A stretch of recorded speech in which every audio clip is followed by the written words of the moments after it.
Is there a barrier? Is there a reason people don't like you?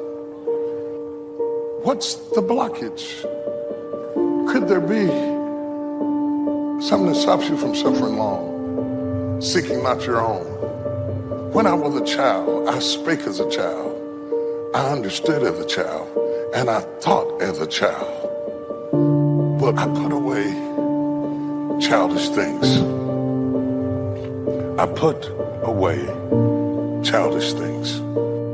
Be a man, own up. Now, you gotta wait and see what God got for you. I always wanted a Super Bowl commercial. He gave me all of that, increased my global persona. We now have villas, free villas that we can go to, 8-bedroom villas. I can come for a month. You gotta work through the adversity. When adversity hits y'all and it's coming, remember there's a lesson and a blessing. Quit asking God to make your life easy, because he ain't gonna do that. Eyesight and mindsight. Eyesight is judging on what you see. Mindsight is how you interpret what you see. One guy said, it's not possible, it's over, I'm finished. He surrendered. But this other guy, he felt that in spite of the no's and rejections, in spite of how bad the economy is, that it's possible that somebody somewhere, and guess what, ladies and gentlemen?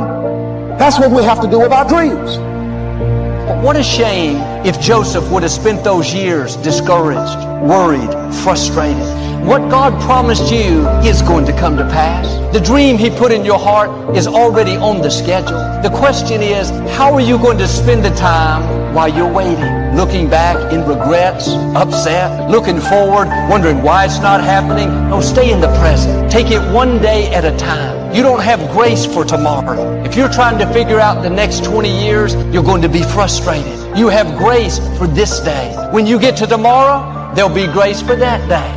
But Joel, I'm worried because I don't see how my situation could ever work out. You're not supposed to. This is what faith is all about. You have to trust that God is in control, that He's planned out all of your days, that He knows what's best for you. Instead of fighting where you are, learn to embrace where you are. That's what Joseph did. It wasn't comfortable. He didn't like it, but he embraced it, believing that God was ordering his steps. I don't want you to get 10 years down the road, think, man, if I'd known it's going to turn out this good, I would have enjoyed my life. I would have spent more time with my family. I would have enjoyed raising my children. I talked to a lady. She had worked as an executive, very successful for this large company. She'd been there 19 years when she was unexpectedly let go. It wasn't any kind of wrongdoing. The company was just restructuring and didn't need her. She was disappointed, but she knew something else would open up. She has 2 master's degrees. She's very experienced, very personable, a leader in her field. She applied to company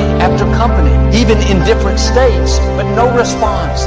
No one was interested. She couldn't understand it. A couple of months after she lost her job, her mother became ill, needed someone to take care of her. She decided that she would do it while she was looking for a job. Every day she would go to her mother's house. They would visit and run errands. Her mother came to her house and helped her fix it up. She had so much fun with her mother, made so many great memories. 10 months later, her mother passed. 3 days after she laid her mother to rest, she started getting one phone call after another from companies she had applied to months and months before. Not one offer, but 4 great offers came in. She accepted a position with more responsibility, more income, better environment. She said, it's a position that I enjoy much more than my previous job. Look at how God works. That closed door, the company unexpectedly letting her go, seemed like a bad break.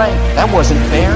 Another position not opening up with all of her credentials, all of her experience, education. That doesn't make sense. She could have been sour, lived upset. Why is this happening? But she made this choice to not live in the past, not let the disappointment steal her joy, to not live in the future. Well, I won't anything open up. What if I can't find a job? Instead, she took that time to enjoy where God had her. She made the most of each day. She embraced where she was, believing that God was directing her steps. Had she not done that, she would have missed that time with her mother. Had she lived stressed out, she wouldn't have those memories that she'll forever cherish. Don't fight where you are, embrace where you are. Make the most of each day. Yes, she needed a job, but don't get so focused on the future that you miss the beauty of this day. Yes, she was disappointed that she was let go, but don't let the past keep you from seeing the good things in your life right now. God is ordering your steps. Sometimes we don't understand. It's not comfortable, but like with Joseph, all the disappointments, delays, betrayals, they were a part of God's plan to get him to the throne. God is going to get you to your destiny. He's going to work out all things for your good while you're waiting.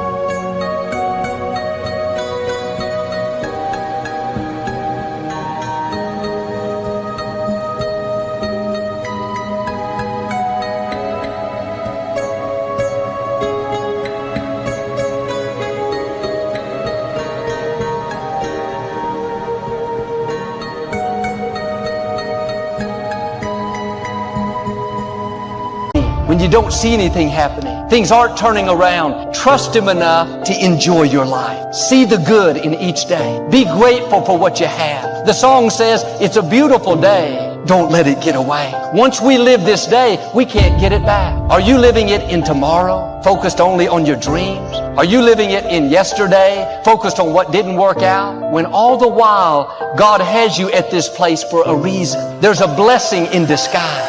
There's someone you can connect with. There's a test that you can pass. If Joseph would have been bitter, he would have never helped the butler. The butler is the one that helped open that door for him. And the scripture says to make the most of this day. Doesn't say make the most of yesterday. Make the most of tomorrow. What are you doing with today? Are you embracing where you are? Or are you fighting where you are? Are you present and connected? Or are you present and disengaged? When life called the roll today, did you show up passionate, enjoying your family, looking forward to another great day? Joel, I would, but man, I've had disappointments. These people did me wrong. My dream hasn't worked out. How do you know that's not leading you to your destiny? God is ordering your steps. It may not be good, but He wouldn't have allowed it if it was going to stop your purpose. Don't get 20 years down the road and see it all come together and have to say, wow, I spent so much of my life worried, not enjoying my family, mad at the people that did me wrong. Let it go. It's all a part of the process. These are tests we have to pass.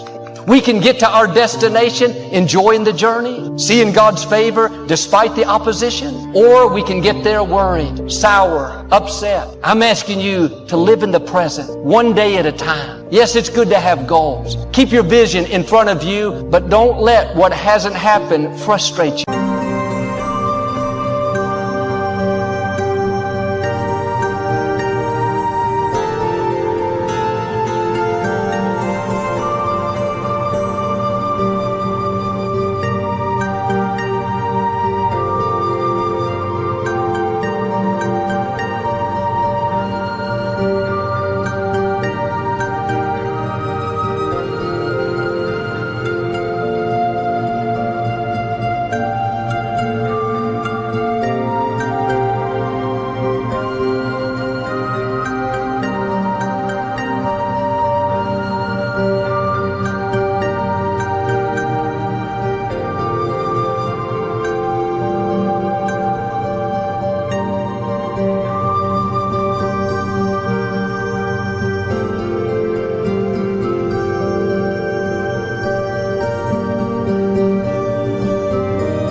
Make up your mind you're going to enjoy each day. Enjoy your family. Enjoy the people you work with. Enjoy the beauty of creation. Take time to smell the roses.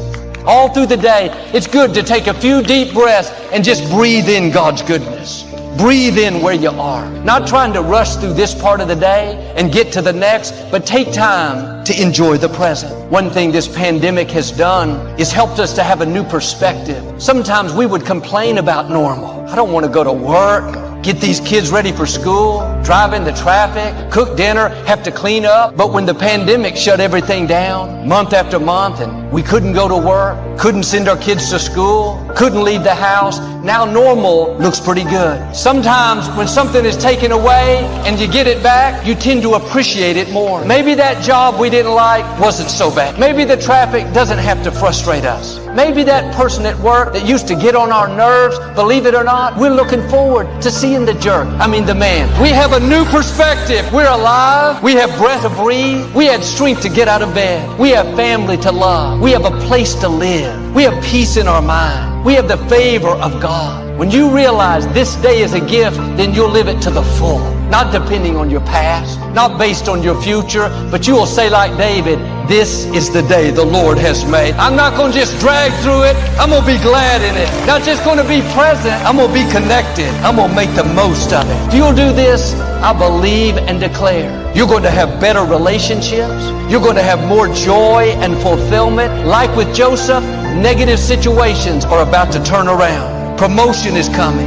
Vindication, healing, breakthroughs, the fullness of your destiny.